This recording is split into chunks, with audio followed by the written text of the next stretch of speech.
નમસ્કાર વિદ્યાર્થી મિત્રો, હું છું આરએમ પટેલ અને તમે જોઈ રહ્યા છો ક્લેવર એકેડમી યુટ્યુબ ચેનલ। તો આજના વિડીયોની અંદર આજે આપણે જોવાના છીએ ઇંગ્લિશ સ્પીકિંગ કોર્સ। મેં તમને કીધું હતું હું તમારી માટે એકદમ ફ્રીની અંદર ઇંગ્લિશ સ્પીકિંગ કોર્સ લોન્ચ કરવા જઈ રહ્યો છું। ઝીરો ટુ હીરો આપણે બનવાનું છે। તમને ભલે અત્યારે કશું જ નથી આવડતું પણ હું તમને ઇંગ્લિશની અંદર ઝીરો ટુ હીરો બનાવીને રહીશ। ખાલી આપણા તમામ લેક્ચર અટેન્ડ કરજો અને મારું માર્ગદર્શન હું તમને જેટલું પ્રોવાઈડ કરું એટલું ખાલી એપ્લાય કરતા રહેજો। ઓકે, બેઝિક ઇંગ્લિશ આજે આપણે જોવાના છીએ। બેઝિક એટલે ઝીરો લેવલથી ચાલુ કરવાના છે। બેઝિક લેવલથી અંગ્રેજી શીખો નંબર 1 એપિસોડ આપણો છે। હું તમને ડે 1 આપણો છે।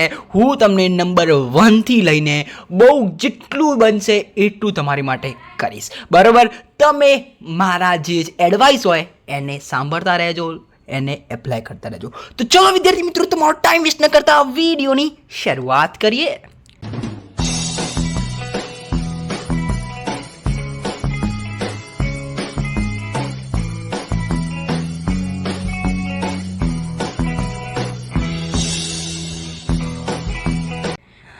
તો વિદ્યાર્થી મિત્રો, હું વિડીયોની શરૂઆત કરું એના પહેલાં હું તમને કહી દઉં કે આપણું ઇન્સ્ટાગ્રામની નીચે લિંક આપી દઈશ, બરાબર?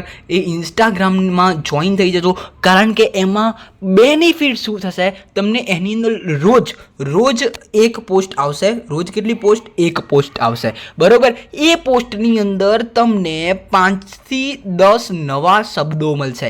5 થી 10 નવા શબ્દો મળશે, કાં તો 5 થી 10 નવા ઇંગ્લિશનું ગુજરાતીમાં વાક્યો મળશે, બરોબર? એનાથી તમારું ઇમ્પ્રૂવ ઇંગ્લિશ થશે, એટલે કે નવા વર્ડ્સ જાણવા મળશે। ધારો કે તમને એવું ખબર છે કે રાહ જુઓનું ઇંગ્લિશ શું થાય? વેટ, બરોબર? તમને ખબર છે વેટ થાય, પણ બીજા બે શબ્દો થાય છે હોલ્ડ ઓન। તમે એવું સાંભળતા હશો, તો બધા જે ભૂરિયા હોય, જે અમેરિકાના જે લોકો હોય, એ બધા તમને શું કે હોલ્ડ ઓન એટલે રાહ જુઓ, બરોબર છે?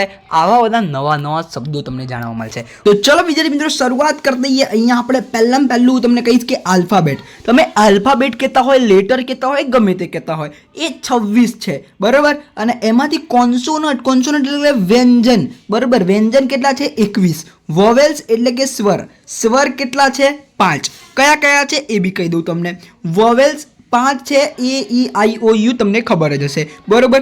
કોન્સોનન્ટ એટલે કે વોવેલ સિવાયના, A-E-I-O-U સિવાયના B-C-D-F-G-H એ બધા શું થઈ જશે? વ્યંજન એટલે કે કોન્સોનન્ટ્સ। ઓકે, ખબર પડી ગઈ? ઓકે, હવે એક સેમી વોવેલ હોય। સેમી વોવેલ શું છે? વાય છે। કેમ? એનો ઉચ્ચાર અડધી વખતે સ્વરમાં બી થાય છે, અડધી વખતે વ્યંજનમાં બી થાય છે। કેવી રીતે એવું તમને બતાવું છું। જો અહીંયા તમે જુઓ, યલો શું વંચાય છે? આને આપણે ઉચ્ચાર શું કરીએ છીએ? યલો। તો એ આ વખતે યલો એટલે કે વ્યંજનની અંદર આવ્યું। હવે દેખો, ફ્લાઈ અડધા શું વંચાય? ફ્લાય વાંચાય, આને ફ્લાઈ વંચાય, ફ્લાઈ, બરોબર? તો આ શું આવ્યું? ઈ એ સ્વર। ક્રાઈ એટલે શું વંચાયું? સ્વર। એટલે આને આપણે સેમી વોવેલમાં મૂક્યો છે, બરોબર છે? પણ આપણે ગણતરીની અંદર કોન્સોનન્ટની અંદર ગણીએ છીએ। ઓકે, આ યાદ રાખજો। હવે વિદ્યાર્થી મિત્રો, આ ક્લિયર થઈ ગયું છે, એકદમ બેઝિક લેવલ। તમારે સ્ક્રીનશોટ પાડવો હોય તો પાડી દેજો, બરોબર છે? નહીતર તમે આપણી ટેલિગ્રામની અંદર જોઈન દેજો। ટેલિગ્રામની અંદર તમને PDF મળી જશે। શું મળી જશે? PDF, બરોબર છે? ઓકે, ચલો જોઈ લઈએ અહીંયા આલ્ફાબેટ। હવે દેખો, તમને ખબર પડી ગઈ આલ્ફાબેટ 26, કોન્સોનન્ટ 21।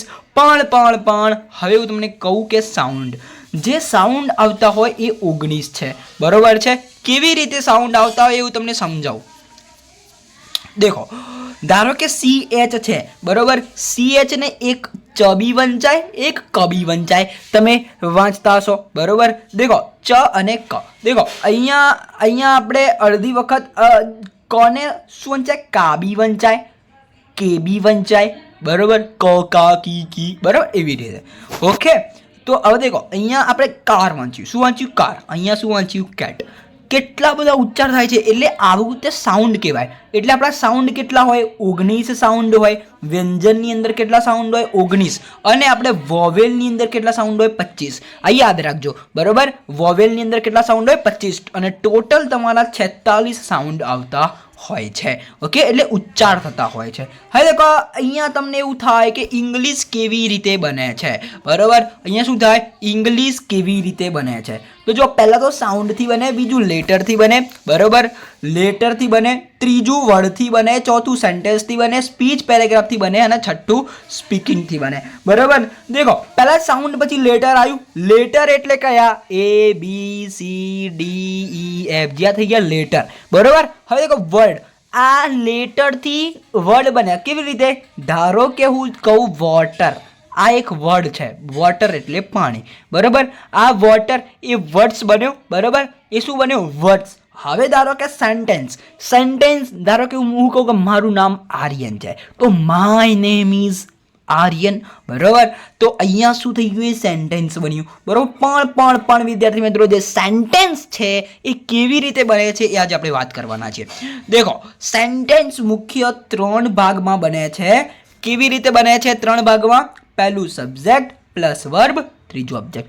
જ્યારે પણ તમારે ઇંગ્લિશ શીખવાની વાત આવે છે એટલે તમને આવી જ એક સ્ટ્રક્ચર હોય છે. આવું જ હું તમને કહી દઉં કઈ સ્ટ્રક્ચર હોય છે. તો subject plus verb plus object. હવે તમને થાય કે આ સબ કેમ લખ્યું, તો સબ્જેક્ટને શોર્ટમાં સબ લખાય છે, SUB, બરાબર. વર્બ અને ત્રીજું ઓબ્જેક્ટ, બરાબર. હું તમને વર્બ બી કરાવીશ, બરાબર. વર્બ કેવી રીતનું હોય છે, બરાબર છે. બહુ બધા આપણે લેક્ચર લેવાના છીએ. બસ વિદ્યાર્થી મિત્રો મને સપોર્ટ કરજો તમે આપણી આ ઇંગ્લિશની સિરીઝની અંદર, બરાબર. ઓકે, ખબર પડી ગઈ. સબ્જેક્ટ વર્બ ઓબ્જેક્ટ, આનાથી તમને શું બનશે, સેન્ટેન્સ. હું દેખો અહીંયા તમને બનાવીને બતાવું, 2 જ મિનિટ. દેખો સબ્જેક્ટ પ્લસ વર્બ, આગળ આપણે જોઈ લઈએ, 2 જ મિનિટ. ઓકે, તો જુઓ આ એક સબ્જેક્ટ. દેખો સબ્જેક્ટ, અહીંયા સબ્જેક્ટ વાપર્યું, વર્બ વાપર્યું અને ઓબ્જેક્ટ વાપર્યું, બરાબર. હવે તમે કહેશો આ શું છે ભૈયા, આ બંને વર્બ છે, બરાબર. આ બંને વર્બ છે. આપણે ટોપિક પર આવીએ એટલે કહીએ બધું, બરાબર. ઓકે, ચલો એ ખબર પડી ગઈ. દેખો સબ્જેક્ટ આપણે જોઈ લઈએ. સબ્જેક્ટ એટલે આપણે 3 વિશે જાણીશું, સબ્જેક્ટ વર્બ ઓબ્જેક્ટ, બરાબર. પહેલા સબ્જેક્ટ વિશે જાણીએ. સબ્જેક્ટને ગુજરાતીમાં કહેવાય કર્તા. જે ક્રિયા કરે ને એને શું કહેવાય, કર્તા, બરાબર. હવે કર્તાની અંદર બહુ બધા હોય છે. દેખો કરતા આઈ, હું, વી, અમે, યુ, તું, ધે, તે. હી એટલે છોકરા માટે વપરાય, સી એટલે છોકરા માટે વપરાય, સોરી સી એટલે છોકરી માટે વપરાય, બરાબર. હી એટલે છોકરા માટે વપરાય. ઓકે, ઈટ એટલે વસ્તુ, પ્રાણી અને અન્ય વસ્તુ માટે વપરાય, બરાબર. ટેબલ લઈ લો, બુક લઈ લો, પ્રાણીની અંદર તમે લઈ લો, બરાબર. એનિમલ, ટાઈગર, બરાબર. એ બધાના માટે શું વપરાશે, ઈટ. અને નેમની અંદર ગમે તે લઈ લો, જય, મારું નામ લઈ લો આર્યન, બરાબર. ઓકે, ગમે તે તમે નામ લઈ શકો છો. અને જે સેન્ટેન્સ હોય એના લાસ્ટની અંદર આ બધા શબ્દો તમે જોતા હશો. હવે તમને થાય આ કરતા ના હોય, ના વિદ્યાર્થી મિત્રો, આ છે ઓબ્જેક્ટ. મી, બરોબર. આઈનું શું થઈ જશે, મી. વીનું શું થઈ જશે, અસ. યુનું યુ. ધેનું ધેમ, બરોબર. હી છે હિમ અને સી છે હર, બરોબર. ઓકે, આઈ હોપ કે તમે સમજી ગયા છો ઓબ્જેક્ટ. ઓકે, હવે દેખો જે ક્રિયા કરે તેને કરતા કહેવાય. આપણે અહીંયા એક ઉદાહરણ જોઈ લઈએ. આઈ એમ ગોઈંગ ટુ માર્કેટ. તો આની અંદર જે આઈ છે એ શું થઈ ગયો, કરતા. શું થઈ ગયો, કરતા. ઓકે, આટલું આના માટે છે. ઓકે, હવે વર્બ જોઈ લઈએ. વર્બ એટલે ક્રિયાપદ, બરોબર. ક્રિયાપદ શું થાય, ક્રિયા દર્શાવવા માટે, બરોબર છે. દેખો હવે વર્બની અંદર 2 ભાગ પડશે, એક હેલ્પિંગ વર્બ અને એક મેન વર્બ. હેલ્પિંગ વર્બ એ સહાયક ક્રિયા કરે અને મેન વર્બ છે મુખ્ય ક્રિયા છે. સહાયક ક્રિયા એ ટાઈમ માટે, મુખ્ય ક્રિયા એક્શન માટે, બરોબર છે. હવે આની અંદર જે ક્રિયા કેવી રીતે ક્રિયા હોય, પ્લે એટલે રમવું, ઈટ એટલે ખાવું, રન એટલે દોડવું, સ્પીક એટલે બોલવું, બરોબર.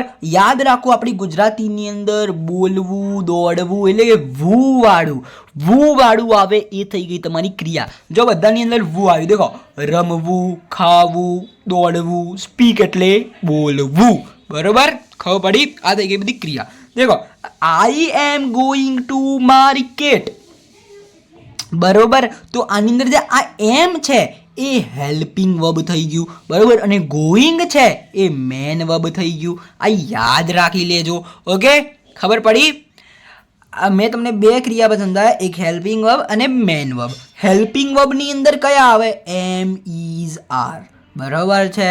પછી વોઝ, વેર, બરાબર. બહુ બધા આવે હેલ્પિંગ વર્બ, આપણે વાત કરીશું આગળ, બરાબર. એ બધા હેલ્પિંગ વર્બ કહેવાય. તો આ થઈ ગયું આપણું હેલ્પિંગ વર્બ, આ થઈ ગયું મેન વર્બ, બરાબર. અને માર્કેટ થઈ ગયું ઓબ્જેક્ટ. હવે આપણે ઓબ્જેક્ટ ઉપર આવીશું. ઓબ્જેક્ટ એટલે કર્મ, જેના ઉપર ક્રિયા થતી હોય, બરાબર. જે ક્રિયા કરનાર છે એ એના ઉપર ક્રિયા કરે છે. ધારો કે કર્મ કોને કહેવાય? ઇંગ્લિશને શું કહેવાય? કર્મ. હવે તમે કહેશો કે કેવી રીતે થાય? ધારો કે હું કહું આઈ એમ લર્નિંગ ઇંગ્લિશ, હું ઇંગ્લિશ શીખું છું. જો હું કહું આઈ એમ લર્નિંગ ઇંગ્લિશ, બરોબર. આઈ એમ લર્નિંગ ઇંગ્લિશ. તો આઈ થઈ ગયું તમારો સબ્જેક્ટ, એમ થઈ ગયો હેલ્પિંગ વર્બ, લર્નિંગ થઈ ગયો તમારો મેન વર્બ, ઇંગ્લિશ થઈ ગયો તમારો ઓબ્જેક્ટ, બરોબર છે. પછી હું લખું આઈ એમ ઈટિંગ મેંગો, આઈ એમ ઈટિંગ મેંગો, બરોબર. ઈટ મેંગો શું થઈ ગયો? ઓબ્જેક્ટ. એટલે યાદ રાખો કે તમારું જે ઓબ્જેક્ટ છે કે લાસ્ટમાં આવશે, પહેલા આવશે કરતા વર્બ, એટલે કે subject, verb and object. Okay, I hope કે તમે સમજી ગયા છો. એટલે કે તમારું અહીંયા થાય I am going to market, એટલે કે આઈ મેં તમને સમજાવી દીધો, am helping verb, going main verb, market object. Okay, તો આ વિડીયોની અંદર આટલું સમજાવવાનું હતું મારે તમને, બરોબર. એકદમ બેઝિક લેવલથી આપણે ઇંગ્લિશ સ્ટાર્ટ કરી દીધું છે. વિડીયો સારો લાગે તો વિડીયોને લાઈક કરજો. ને હા, પેલું ભૂલતા નહીં ભૈયાઓ કે ઇન્સ્ટાગ્રામની અંદર નીચે લિંક આપેલી છે, એમાં જોઈન થઈ જજો. ટેલિગ્રામની અંદર લિંક આપેલી છે, એમાં જોઈન થઈ જજો. ઇન્સ્ટાગ્રામની અંદર તમને ડેલી એક પોસ્ટ મળશે, નવા 5 શબ્દો જાણવા મળશે, નવા 10 વાક્યો જાણવા મળશે. ગમે ત્યાં આવે તમને ઇમ્પ્રૂવ કરશે ઇંગ્લિશની અંદર, બરોબર. વિડીયો સારો વિડીયો લાઈક કરજો, ચેનલની અંદર સબસ્ક્રાઇબ કરજો, બેલ આઇકન જરૂર પ્રેસ કરજો. મળીશું નેક્સ્ટ વિડીયોમાં. ત્યાં સુધી good bye, take care, all the best.